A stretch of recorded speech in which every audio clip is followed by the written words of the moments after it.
Subscribe करें हमारा channel अल तज़कीर और वीडियो को सबसे पहले देखने के लिए दबाएं बेल आइकन।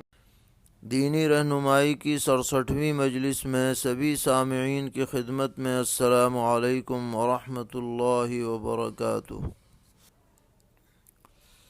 पूछते हैं कि क्या नबी अकरम सल्लल्लाहु ताला अलैहि वसल्लम की वफ़ात के बाद से क़यामत तक आने वाली तमाम इंसानियत हुज़ूर अकरम सल्लल्लाहु ताला अलैहि वसल्लम की उम्मत में दाखिल है, ख़्वाह वो किसी भी मज़हब और फ़िरक़े से ताल्लुक़ रखने वाला हों?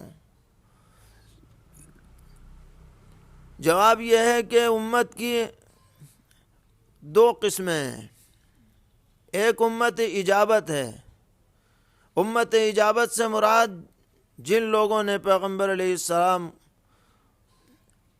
को तस्लीम किया और आप पर ईमान लाए और आपकी शरीयत को माना। क़यामत तक जो लोग भी ऐसे आएंगे वो सब उम्मत इजाबत में दाखिल हैं और इसके मिस्दाक़ अहले ईमान हैं। और दूसरा मतलब उम्मत का उम्मत दावत है, यानी जिनकी तरफ आपको नबी बनाकर भेजा गया, इसमें सब लोग शामिल हैं, अहले ईमान भी और कुफ़ार भी।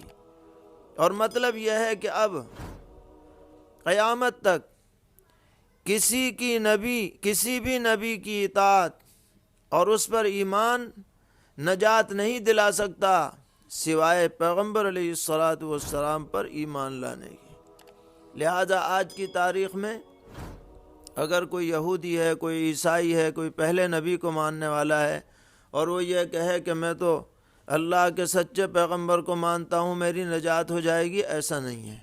अब नजात अगर होगी तो सिर्फ पैगंबर अलैहिस्सलाम की इताअत और आप पर ईमान लाने से होगी, इसके बग़ैर होने वाली नहीं है। यही उम्मत दावत होने का मतलब है।